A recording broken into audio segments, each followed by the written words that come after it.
नमस्कार साथियों, मैं हूं आपका दोस्त राजकुमार और एक बार फिर से स्वागत करता हूं आपके अपने पसंदीदा यूट्यूब चैनल राज ऑनलाइन एजुकेशन आपके एक और खास वीडियो में। साथियों, काफ़ी दिनों से आपके कमेंट्स आ रहे हैं कि सर बेरोजगारी भत्ते का फॉर्म अप्रूव होने के बाद में हमको क्या क्या स्टेप से होकर गुजरना पड़ता है ताकि हमारा भत्ता निरंतर रूप से सुचारू रहे और किसी भी प्रकार की रुकावट उसमें उत्पन्न न हो और वो बंद ना हो पाए। तो आज मैंने पूरा डेडिकेट वीडियो इसी पे बनाया कि जब भी आपका फॉर्म अप्रूव्ड होता है, भले ही वो अभी हुआ हो या भविष्य में अप्रूव्ड होने वाला हो, तो आपको ये वीडियो, आपका फॉर्म वेरीफाई है तो भी आपको ये वीडियो बहुत ही अनिवार्य है देखना। फॉर्म अप्रूव्ड हुआ है नहीं हुआ है उसको कैसे अपन चेक करेंगे, फॉर्म अप्रूव्ड के बाद में जो एक मैसेज आता है उसका क्या करना पड़ेगा आपको, और इंटर्नशिप आपको कब मिलेगी इसका कैसे पता चलेगा, फॉर्म अप्रूव्ड के बाद में बिल पास कब होगा, पहला पेमेंट आपका कितना आएगा, कैसे रहेगा, और 4 घंटे इंटर्नशिप की सहमति आपको कैसे देनी रहेगी, SSO ID पे प्रोफेशनल डिग्री कैसे अपलोड करोगे, यदि आपके पास प्रोफेशनल डिग्री नहीं है तो फिर RS LDC कोर्स के लिए सहमति कैसे दोगे, जॉइनिंग लेटर और अटेंडेंस लेटर कहाँ से डाउनलोड करोगे, उसको विभाग से कैसे बनवाओगे, और A से लेके Z तक फॉर्म अप्रूव होने के बाद में A से लेके Z तक जो भी प्रोसेस होती है लाइव प्रूफ के माध्यम से आपको इस वीडियो में हम बताने वाले हैं। वीडियो थोड़ा लंबा हो सकता है लेकिन मैंने कि थंबनेल में जो चीज़ें आप देख रहे हो उससे अलावा भी काफ़ी चीज़ें वीडियो के बीच में मैंने ऐड की है। मतलब इस वीडियो को देखने के बाद में आपको कभी भी कोई दूसरा वीडियो देखने की आवश्यकता ही नहीं रहेगी क्योंकि मैंने सारी चीज़ें इसमें बता रखी है।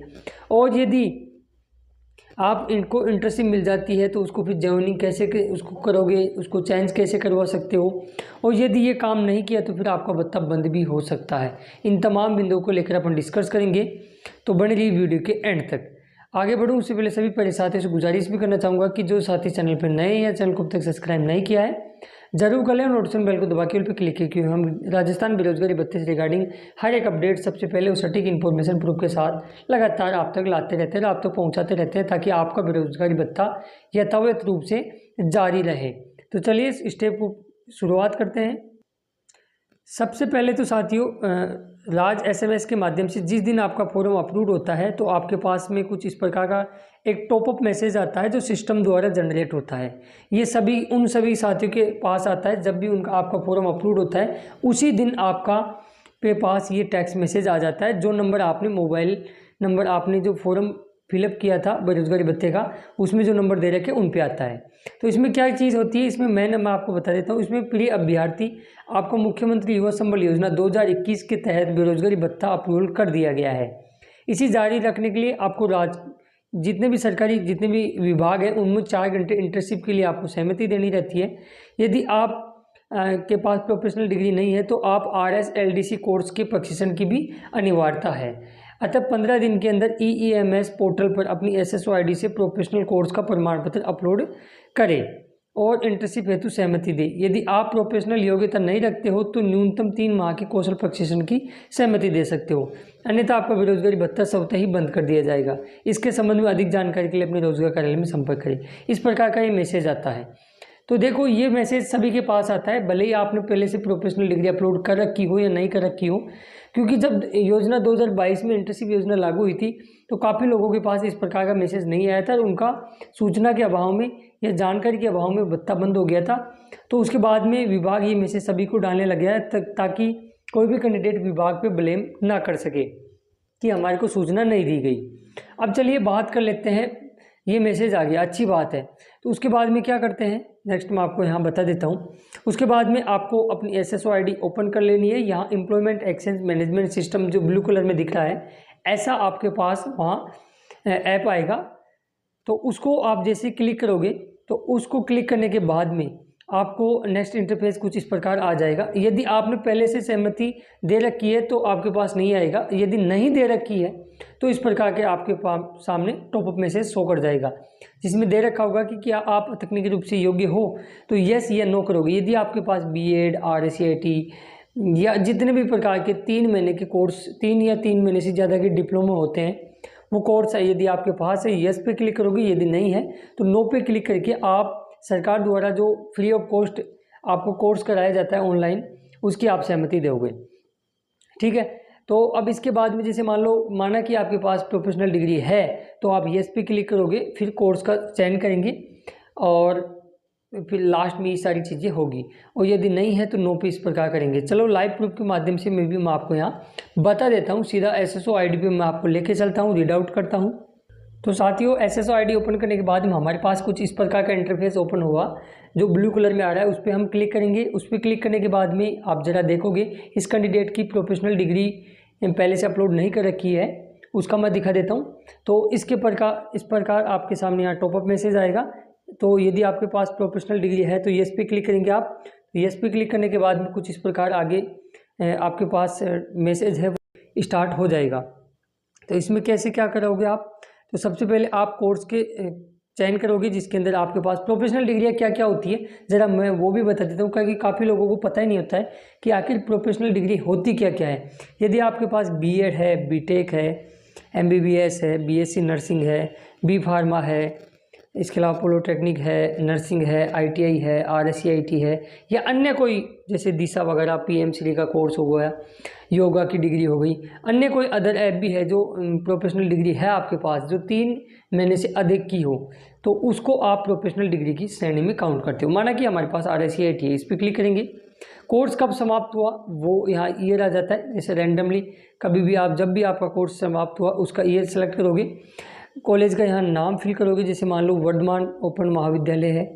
फिर आपको PDF बनानी पड़ेगी और वो PDF चूज फाइल पर क्लिक करके PDF को ओके करना रहेगा। और नीचे जो दे रखा है कि दिनांक 1 जनवरी 2022 से बेरोजगारी भत्ता जारी रखने के लिए या पाने के लिए किसी भी सरकारी विभाग में प्रति दिन 4 घंटे इंटर्नशिप अनिवार्य है, और क्या इसके आप सहमत हो, तो ये इस पर तो आपको सभी को यस ही करना पड़ेगा। यदि नो करोगे तो फिर आपका भत्ता बंद हो जाएगा, इस चीज़ का आप ध्यान रखें। उसके बाद में जैसे यस पे क्लिक करोगे एक्सेप्ट का एक ऑप्शन आएगा, एक्सेप्ट पे जैसे ही क्लिक करोगे तो आपकी डिग्री वहाँ अपलोड हो जाएगी। माना कि आपके पास ये प्रोफेशनल डिग्रियाँ नहीं है तो उस वाली कंडीशन में आप क्या करोगे, नो पे क्लिक करोगे, और नो पे क्लिक करने के बाद में कुछ आपके सामने इस प्रकार का इंटरफेस ओपन होने वाला है। ज़रा वेट कीजिएगा, हाँ इस प्रकार का ओपन हो जाएगा। और फिर आपके नीचे वही लाइन वापस से आ जाएगी कि 1 जनवरी 2022 से बेरोजगारी भत्ता पाने या जारी रखने के लिए टेक्निकल क्वालिफिकेशन होना अत्यंत आवश्यक है। इस हेतु सरकार द्वारा आपको RSLDC के माध्यम से 3 माह की निःशुल्क ट्रेनिंग दी जाएगी। क्या आप इसके लिए सहमत हो, तो इस पे तो यस आपको करना ही करना है। यदि नहीं करोगे तो आपका भत्ता वैसे ही बंद हो जाएगा। तो यस पे आप क्लिक करोगे। नेक्स्ट इंटरफेस कुछ या टॉपअप मैसेज आपका ये थोड़ा बड़ा हो जाएगा मैसेज, और एक ऑप्शन इसमें और ऐड हो गया है। इस माध्यम से मैंने प्रोफेशनल डिग्री के बारे में बताया। चलिए जिन्होंने नहीं भर रखा है वो कैसे भरेंगे। अब जिन्होंने पहले से भर रखा है या फॉर्म फिलअप किया था या ऑब्जेक्शन के लिए किया था तो उस वक्त भर दिया, तो वो लोग कैसे चेक करेंगे, चलिए उसके बारे में चर्चा कर लेते हैं। तो साथियों जैसे मान लो कई लोग क्या करते हैं, प्रोफेशनल डिग्री या अपने ऑब्जेक्शन को क्लियर करने के लिए, मान लो आपके पास जब आपने फॉर्म फिलअप किया तो आपके पास प्रोफेशनल डिग्री नहीं थी, तो आपने या फिर आपका कोर्स चल रहा था, तो आप इसमें क्या होता है ओरिजिनल डिग्री ही स्कैन होकर अपलोड होती है। यदि फ़ोटोकॉपी वगैरह आपने अपलोड कर दी हो या आपने कोर्स में उस टाइम चयन किया ही था या आपका रिजल्ट आया था, तो जीरोक्स इसमें बिल्कुल ही मान्य नहीं होती है। यदि आपने लगा भी दी है तो इस प्रकार के आपके पास भत्ता अपलोड होने के लगभग 10-15 दिन के अंदर इस प्रकार का एक मैसेज आ जाता है, जिसमें दे रखा होता है कि प्रिय अभ्यर्थी, आपने मुख्यमंत्री युवा संबल योजना में ऑनलाइन आवेदन किया है। जांच उपरांत आपके आवेदन में कमी पाए जाने पर आपको पुनः भिजवाया जा रहा है। 7 दिवस के भीतर कमी पूर्ति करना सुनिश्चित करें। और कारण का इसमें बता भी रखा है, क्या कारण है, प्रोफेशनल योग्यता प्रमाण पत्र संलग्न करें। तो ये इस प्रकार का आपके पास आ जाता है। यदि आपने पहले गलत भी अपलोड कर दिया था तो निश्चिंत रहिए आप। कई लोग क्या कर देते हैं, जैसे BA की ही डिग्री कर देते हैं या MA की कर देते हैं, तो वो चीज़ें हो जाती है। तो आप उस चीज़ में घबराएं नहीं, या फिर आप जल्दी इसको लाना चाहते हो, मान लो आपका फॉर्म अपलोड हो गया और आप चाहते हो कि मैं फटाफट से इसका सेंडबैक क्लियर करा लूँ और मेरी वो डिग्री अपलोड कर दूँ, तो आप अपनी ओरिजिनल डिग्री लेके रोजगार कार्यालय में जाओगे तो वहाँ से भी वो इस चीज़ को कर देंगे, आपको बैक कर देंगे, फिर आप डिग्री आराम से अपलोड कर सकते हो। अब चलिए इसके अलावा मैं आपको यहाँ बता देता हूँ, जिन्होंने पहले से भर रखा है तो वो टेक्निकल कोर्स डिटेल पे जैसे ही जाओगे तो आपके पास कुछ इस प्रकार का ऑप्शन आ जाएगा। जिन्होंने मान लो किसी के पास डिग्री थी उन्होंने येस करके इस प्रकार भरेगी। यदि किसी के पास टेक्निकल डिटेल या डिग्री नहीं थी तो वो कैसे, जिन्होंने पहले भर रखा था या आप कैसे भरोगे, तो उस पर भी मैं बता देता हूँ आपको। तो वो लोग टेक्निकल कोर्स डिटेल वाले में जैसे इस प्रकार से अभी मैंने आपको बताया भी था, पहले वाले ऑप्शन पे येस नो करेंगे और वो सारी चीज़ें इसमें उन्होंने कर रखी होगी। तो फिर आपके पास स्किल इंडिया ऐप एक एप्लीकेशन है, ये इस प्रकार का स्किल ऑनलाइन स्किल इंडिया। तो इस पर आप जैसे इसको इंस्टॉल करोगे, इसके बाद में आपका रजिस्ट्रेशन नंबर लगाओगे, तो फिर आपको ऑनलाइन क्लासें स्टार्ट हो जाएगी और इसकी सूचना भी ऐप पे मिल जाएगी कि आपकी ऑनलाइन क्लासें कब से स्टार्ट होने वाली है। तो फिर आपको पर डे वहाँ ऑनलाइन क्लासें देखनी रहेगी। जैसे आपका कोर्स पूरा होता है तो यहाँ पे ही ऑनलाइन आपको एक सर्टिफिकेट मिल जाता है, आपकी एग्ज़ाम पूरी हो जाती है। एग्ज़ाम पूरी होने के बाद में एक सर्टिफिकेट मिलता है जिसको आपको SSO-ID पे अपलोड करना पड़ता है, जिसके लिए आपको लिए अलग से एक ऑप्शन दिया होता है RSLDC/ITI सर्टिफिकेट कंप्लीट डिटेल। इस पर जैसे क्लिक करोगे तो फिर आप अपना जो प्रमाण पत्र है उसमें यहाँ अपलोड कर सकते हो, फिर आपको जॉइनिंग प्रमाण पत्र मिल जाएगा। अब चलिए, कई लोग क्या करते हैं, प्रोफेशनल डिग्री नहीं थी और उन्होंने कोर्स के लिए सहमति दे दी। अब वो लोग, अब उनके पास प्रोफेशनल डिग्री मान लो आ गई हो तो क्या करेंगे, तो वो कुछ नहीं करना पड़ेगा। आपको ओरिजिनल डिग्री है, जो प्रोफेशनल डिग्री है, उसको लेके अपने रोजगार कार्यालय में जाना होगा और उनको बताना होगा कि उस वक्त हमारे पास डिग्री नहीं थी, अब हमारे पास डिग्री आ गई है, हमारे को वापस से इसको अपलोड करने का ऑप्शन दिया जाए। तो वो वापस से आपके पास ऑप्शन है वो इनेबल कर देंगे और फिर वहाँ आप अपनी डिग्री अपलोड कर सकते हो। अब चलिए, इसके बाद में भी कुछ चीज़ें और इम्पोर्टेंट मैं डिस्कस कर लेता हूँ। अब अगला जो पॉइंट आता है वो आता है जॉइनिंग का, कि सर हमारे को जॉइनिंग कब मिलेगी, कैसे पता करें। तो टेक्निकल कोर्स के जस्ट बगल वाला ऑप्शन आपको दिख रहा होगा जॉइनिंग डिटेल करके, इस पर जैसे ही आप क्लिक करोगे तो आपके पास कुछ इस प्रकार का इंटरफेस वहाँ ओपन हो जाएगा। तो इस प्रकार का जॉइनिंग डिटेल वाले पे, तो ये मैं उनका स्क्रीनशॉट दिखा रहा हूँ जिनका पहले मिल चुकी है मान लो। तो यहाँ पे क्या होता है, आपको विभाग कब आवंटित हुआ इसकी तारीख भी होती है और आपने जॉइनिंग कब किया। जैसे इनको 10/9/2024 को विभाग आवंटित हुआ या जॉइनिंग मिली, इन्होंने 17/9/2024 को की। और मैं आपको यहाँ बता देता हूँ, जॉइनिंग आपको 7 दिन के भीतर भीतर ही करनी होती है। जिस दिन इसका टेक्स्ट मैसेज भी आ जाता है, मैं ज़रा आगे आपको इसमें बताऊँगा इसके बारे में।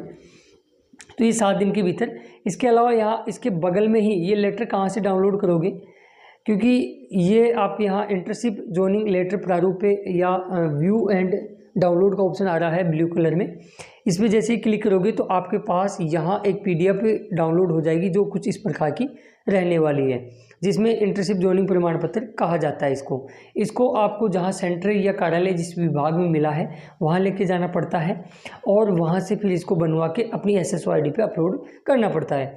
सबसे पहले मैं फटाफट से बता देता हूँ इसको कैसे भरते हो। क्रमांक संख्या को डिस्पैच नंबर बोलते हैं, ये ऑफिस वाले ही भरेंगे। यहाँ दिनांक लिख देंगे जिस दिन आप वहाँ जा रहे हो, फिर आपका नाम भर देंगे, पिता का नाम, आपका एड्रेस, जिला, रोजगार कार्यालय के रजिस्ट्रेशन नंबर और किस तारीख को आप ज्वाइनिंग करने गए हो वो तारीख भी विभाग वाले ही भरेंगे। और आवंटित विभाग का कार्यालय का विभाग क्या है, जैसे मान लो किसी को ग्राम पंचायत मिलती है तो उस विभाग का नाम होता है पंचायत राज विभाग, किसी को पटवार भवन मिलता है तो उसका होता है राजस्व विभाग, किसी को स्कूल मिलती है तो उसका होता है शिक्षा विभाग। ऐसे आप पहले विभाग का नाम भरोगे, फिर जो आपको इंटर्नशिप सेंटर मिला है उसका नाम भरोगे, ठीक है। फिर उसके बाद में नीचे कैंडिडेट के सिग्नेचर हो जाएंगे और पूरा नाम हो जाएगा। यहाँ सील साइन हो जाएंगी, जहाँ आपने ज्वाइनिंग जिस विभाग में की हो वहाँ का अधिकारी अपने हस्ताक्षर करके वहाँ मोहर लगा देगा और वहाँ अपने मोबाइल नंबर लिख के आपको दे देगा। फिर आपको SSO-ID पे वहाँ दोबारा से आना है और फिर इसको आप वहाँ ज्वाइनिंग वाले ऑप्शन पे क्लिक करके यहाँ ज्वाइन अपलोड करना रहेगा, ठीक है। अब आगे मैं यहाँ बता देता हूँ, माना कि किसी को ज्वाइनिंग मिल गई है, अभी तक ज्वाइनिंग नहीं किया है, तो उसके पास टॉपअप मैसेज कुछ इस प्रकार का दिखाता है, जिसमें आपको वहाँ दिखा देता है कि आपको ये विभाग मिल चुका है, अभी आगे ब्लैंक है। अब इसके अंदर आप कैसे करोगे, जैसे मान लो ज्वाइनिंग करने की तारीख आप यहाँ सेलेक्ट करोगे कि मैं इस तारीख को ज्वाइनिंग कर रहा हूँ। फिर इंटर्नशिप प्रारूप जो मैंने अभी आपको बता रखा है कैसे उसको बना के उसको यहाँ चॉइस फाइल पे क्लिक करके यहाँ ये इसका ध्यान रखें 1 KB से लेकर 300 KB के बीच में ही ये PDF बनने वाली है। विवरण में आप ओके लिख के सेव पे जैसे क्लिक करोगे तो ये सेव हो जाएगा। अब चलिए मैं आपको यहाँ बता देता हूँ, काफ़ी लोग मुझे पूछ रहे होंगे कि सर ज्वाइनिंग कब मिल जाती है। यदि आपने आपका फॉर्म अप्रूव होने से पहले से ही प्रोफेशनल डिग्री या RSLDC के लिए सहमति दे रखी हो तो आपका विदिन 15 दिन के अंदर आपको इंटर्नशिप मिल जाती है। और यदि अप्रूव करने के बाद में आपने सहमति दी है तो कई बार 1 से 1.5 महीना भी लग जाता है। लेकिन आप घबराएं नहीं कि हमारा बेरोजगारी भत्ता बंद तो नहीं हो जाएगा। जब तक विभाग आपको इंटर्नशिप नहीं देगा, जिसकी सूचना आपको टेक्स्ट मैसेज के माध्यम से मिल जाएगी, तब तक आपका भत्ता बंद बिल्कुल भी नहीं होगा। इस चीज़ का आप ध्यान रखें। कई लोग क्या करते हैं, थोड़ा सा उनको लगता है कि हमारा फॉर्म अप्रूव हो गया, तो वो ऑफिस में लगभग 6-7 दिन या 10-12 दिन बाद में चले जाते हैं और वहाँ जाके उनको बोल देते हैं कि हमारे को जॉइनिंग प्रमाण अभी तक नहीं मिली है। तो वो उनसे एप्लीकेशन लिखवाते हैं कि आपको कहाँ चाहिए, तो वो एप्लीकेशन में बता भी देते हैं कि मुझे ये वाला विभाग चाहिए। तो कई बार रोजगार कार्यालय जाने से उनको पसंदीदा विभाग भी मिल जाता है। ये सारी चीज़ें होती है। अब इसके अलावा मैं आपको यहाँ बता देता हूँ, फिर अब बात आती है अटेंडेंस प्रारूप की।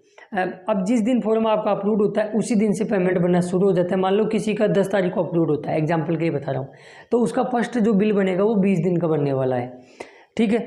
और आपका ये बिल क्या होता है, 2-3 महीने लेट चलते रहते हैं। वैसे आप चैनल को सब्सक्राइब करके रख लीजिएगा और नोटिफिकेशन बेल को दबा के ऑल पे क्लिक कर देना। जैसे ही आपके फॉर्म जिस महीने में अप्रूव होगा या जिस महीने का बिल बनेगा उसकी सूचना हम रेगुलर चैनल पर डालते रहते हैं, तो वहाँ से आपको मिल जाएगी। फिर आपका बिल बनेगा, बिल बनने के लगभग 15-20 दिन या 1-1.5 महीने बाद में आपका पेमेंट है वो अकाउंट में आ जाता है। ये प्रोसेस यहाँ रहने वाली है। इसके अलावा मैं आपको यहाँ बता देता हूँ कुछ और इम्पोर्टेंट चीज़ों के बारे में। सिंपली ज़्यादा इसमें कुछ नहीं करना पड़ेगा। फिर आपको अटेंडेंस 1 तारीख से 5 तारीख, हर महीने 1 से 5 तारीख के बीच में आपको अटेंडेंस बनवानी पड़ती है, जिसका लास्ट वाला ऑप्शन आप यहाँ देखोगे अटेंडेंस डिटेल का। इस पर जैसे ही क्लिक करोगे तो आपके पास कुछ इस प्रकार का इंटरफेस वहाँ ओपन होने वाला है, जिसमें आपको छुट्टियाँ भरोगे कि जितने भी राजकोषीय छुट्टियाँ हैं, इसके अलावा कितनी छुट्टी आपने की है। तो संडे वगैरह राजकोषीय छुट्टियों में आते हैं, तो उसको बिल्कुल यहाँ मेंशन ना करें। संडे के अलावा या सरकारी छुट्टियों के अलावा आपने कितनी छुट्टी की यहाँ वो भरोगे। जैसे मान लो 2 की है तो 0.2 करोगे। फिर ईयर पे सिलेक्ट करोगे कि किस ईयर की आप अटेंडेंस वहाँ अपलोड करें, तो 2000 जो भी ईयर चल रहा है वो सिलेक्ट करोगे। फिर उस महीने का नाम सेलेक्ट करोगे कौन सा महीना है। और फिर इंटर्नशिप अटेंडेंस प्रारूप, ये भी 1 KB से लेकर 300 KB के बीच में ही PDF यहाँ अपलोड होगी और फिर आप उसको अपलोड पे क्लिक करोगे तो वो अपलोड हो जाएगी। ये सारी चीज़ें इसी में रहने वाली है। तो आई होप मैंने इस वीडियो में लगभग आपके पूरे डाउट यहाँ क्लियर कर दिए हैं कि क्या कुछ होता है। अब इंटर्नशिप का मैसेज कुछ इस प्रकार का आपके पास टेक्स्ट मैसेज आ जाता है जब भी आपको इंटर्नशिप मिलती है। ये आप विशेष करके ध्यान रखें कि जिस दिन मैसेज आता है उसके अगले 7 दिन में ही आपको ज्वाइनिंग करना पड़ता है। हालांकि यदि कोई सरकारी छुट्टी आ गई तो उसको काउंट नहीं किया जाता है 7 दिनों के अंदर, लेकिन कोशिश करें 7 दिन के भीतर इसको अपलोड कर दे ज्वाइनिंग लेके, ठीक है। इसके अलावा मैं आपको यहाँ बता देता हूँ, कई लोग मुझे पूछते रहते हैं कि सर फॉर्म अप्रूव हुआ कि नहीं हुआ, कैसे पता करें। तो हमने इस पर भी एक वीडियो बना रखा है कि बेरोजगारी भत्ते का फॉर्म स्टेटस कैसे चेक करोगे, आपका बिल बना कि नहीं बना, किस महीने का कितना बना, वो मोबाइल से ही घर बैठे आप आराम से इसका पता लगा सकते हो। और इसके अलावा फॉर्म अप्रूव होने के बाद में इंटर्नशिप को चेंज कैसे कराते हैं, कितनी बार चेंज करा सकते हैं और कितने दिनों में ज्वाइनिंग करना अनिवार्य, ये सारी चीज़ें हमने अलग बिल्कुल सेपरेट वीडियो भी काफ़ी बना रखे हैं कि इंटर्नशिप चेंज कराने के लिए ऑफिस में किस प्रकार एप्लीकेशन लिखोगे। तो वीडियो के डिस्क्रिप्शन बॉक्स में आपको जो टॉप के 16 वीडियो हैं, तो यदि आपका बेरोजगारी भत्ते का फॉर्म आपने भर रखा है या फॉर्म अप्रूव हो चुका है, वेरीफाई है, तो आपको वो वीडियो ज़रूर ही देख लेने चाहिए। अलग अलग टॉपिकों पे अलग अलग में 16 वीडियो टॉप 16 वीडियो होते हैं। यदि ये आप देख लियो तो फिर आपको कहीं से भी कुछ करने की आवश्यकता नहीं रहेगी, किसी को कुछ पूछने की आवश्यकता नहीं रहेगी। आप सिंपली पूर्ण रूप से सारी चीज़ों को जान जाओगे और आपको पता लग जाएगा कि ये प्रोसेस इसमें होती है। तो ये सारी चीज़ें आपको यहाँ देखने को मिलती है। तो आई होप मैंने इस वीडियो में आपको लगभग सारे डाउट क्लियर कर दिए हैं। फिर भी यदि आपका कोई मेजर डाउट रह जाता है तो जो मुझे कमेंट्स बॉक्स में ज़रूर बताइएगा। हम अलग से या तो कमेंट्स बॉक्स में उसका रिप्लाई देंगे या फिर अलग से वीडियो बना के भी आपको उसकी जानकारी प्रोवाइड करा देंगे। तो यदि इन स्टेपों को आपको नहीं किया तो आपको भत्ता बंद हो सकता है। सिंपली मैं एक बार फटाफट से एक समरी के रूप में रिवाइज कर देता हूँ। आपके पास टेक्स्ट मैसेज आता है फॉर्म अप्रूव होने का, उसके बाद में आपको SSYD पे जाना पड़ता है, प्रोफेशनल डिग्री अपलोड करनी पड़ती है। यदि वो नहीं है तो RSLDC कोर्स के लिए सहमति देनी पड़ती है। उसके बाद में आपके पास टेक्स्ट मैसेज आ जाता है इंटर्नशिप का 10 से 15 दिन में। फिर इंटर्नशिप का वहाँ से प्रारूप डाउनलोड करके ज्वाइनिंग करके उसको वापस से अपलोड करना पड़ता है। तो ये तो सारी चीज़ें रही। अब जैसे मान लो किसी ने RSLDC कोर्स के लिए सहमति दी है तो वो क्या करेगा, वो ऑनलाइन इंडिया ऐप जो स्किल ऐप है उसको इंस्टॉल करेगा, वहाँ रजिस्ट्रेशन नंबर लगाएगा और वहाँ कोर्स का सिलेक्ट करके उसको सबमिट करेगा। फिर जिस दिन आपकी क्लासेस स्टार्ट हो जाएगी ऑनलाइन तो वहाँ ऐप पे ही आपको दिखाना स्टार्ट हो जाता है। लेकिन कई बार क्या होता है, आपका फॉर्म अप्रूव हुआ और आप कुछ दिन लगभग 15-20 दिन वेट ही करें, क्योंकि वहाँ इनवैलिड ID बताता है। इनवैलिड आईडी, जब तक रोजगार कार्यालय आपके डाटा RSLDC को नहीं भेजेगा तब तक वो इनवैलिड आईडी ही बताएगा। तो इस चीज़ का आप थोड़ा सा इंतज़ार कर सकते हो। तो ये सारी चीज़ें आपके यहाँ रहने वाली है, मोटे मोटे रूप से मैंने आपको सारी चीज़ें यहाँ बता दी है। तो काफ़ी दिनों से कई लोग या फिर जिनके फॉर्म अपलोड हो जाते हैं वो मुझे आए दिन इन टॉपिकों से रिगार्डिंग कमेंट्स करते रहते हैं। तो मैंने पूरा डेडिकेट एक सेपरेट वीडियो आपको बना के यहाँ अवगत करा दिया है। फिर भी यदि कोई डाउट रहता है तो हम और बता देंगे। बाकी चैनल को जरूर सब्सक्राइब कर लें और नोटिफिकेशन बेल को दबा के ऑल पे क्लिक कर लें, ताकि बेरोजगारी भत्ते की इसके बाद में आगे क्या क्या प्रोसेस रहेगी, पेमेंट कब आएगा, बिल कब बनेगा, वो रेगुलर वीडियो हमारे आते रहते हैं चैनल पे। तो वो सारी जानकारी आपको वहाँ से मिलती रहेगी। मिलेंगे नेक्स्ट वीडियो में खास अपडेट के साथ। तब तक के लिए जय हिंद, जय भारत, जय राजस्थान। धन्यवाद दोस्तों वीडियो देखने के लिए।